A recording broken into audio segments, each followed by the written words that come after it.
আমরা জানি আমাদের ভয় দেখিয়ে শয়তান নিজেই অন্ধকারে পালিয়ে যায়। আমরা জানি আমাদের ভয় দেখিয়ে স্বৈরাচার নিজেই দিল্লি পালিয়ে যায়। আমাদের মিছিল নিকট অতীত থেকে অনন্তকালের দিকে।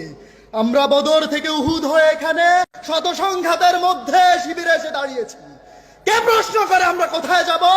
আমরা তো বলেছি আমাদের এই যাত্রা অনন্তকালের।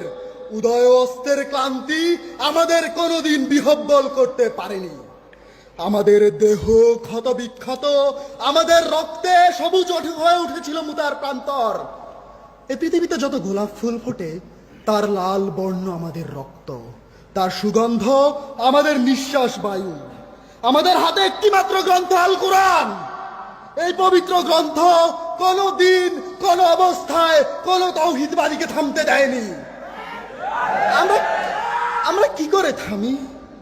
আমাদের গন্তব্য তো এক সোনার তরুণের দিকে, যাই ভূপৃষ্ঠে নেই। আমরা আমাদের সঙ্গীদের চেহারার ভিন্নতাকে গ্রাহ্যের মধ্যে আনি না, কারণ আমাদের আত্মার গুঞ্জন হু হু করে বলে ওঠে, আমরা এক আত্মা, এক প্রাণ।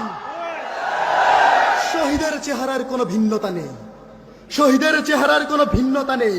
শহীদ আব্দুল মালেক, শহীদ মীর কাসেম আলী, শহীদ আবু সায়েদ, তারা সবাই এক। শহীদের চেহারার কোনো ভিন্নতা নেই। আমরা তো মায়ের উদর থেকে এই পৃথিবীতে পা রেখেছি শহীদ হওয়ার জন্য। আমরা আজন্ম এই মিছিলেই আছি, এর আদি বা অন্ত নেই। 1500 বছর ধরে সভ্যতাগুলোর উত্থান পতনে আমাদের পদশব্দ একটুও থামেনি। আমাদের কত সাথীকে আমরা এই পৃথিবীর কোন্দরে কোন্দরে রেখে এসেছি। তাদের কবরে ভবিষ্যতের গুঞ্জন একদিন মধুমাক্ষিকার মতো গুঞ্জন তুলবে। আমরা জানি আমাদের ভয় দেখিয়ে শয়তান নিজেই অন্ধকারে পালিয়ে যায়। আমরা জানি আমাদের ভয় দেখিয়ে স্বৈরাচার নিজেই দিল্লি পালিয়ে যায়। আমাদের মিছিল ভয় ও ধ্বংসের মধ্যে বিশ্রাম নেয়নি, নেবে না।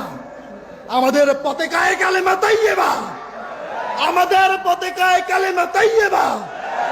এই বাণী কোনদিন কাউকে থামতে দেয়নি, আমরাও থামবো না। এই বাণী কোনদিন কাউকে থামতে দেয়নি, আমরাও থামবো না।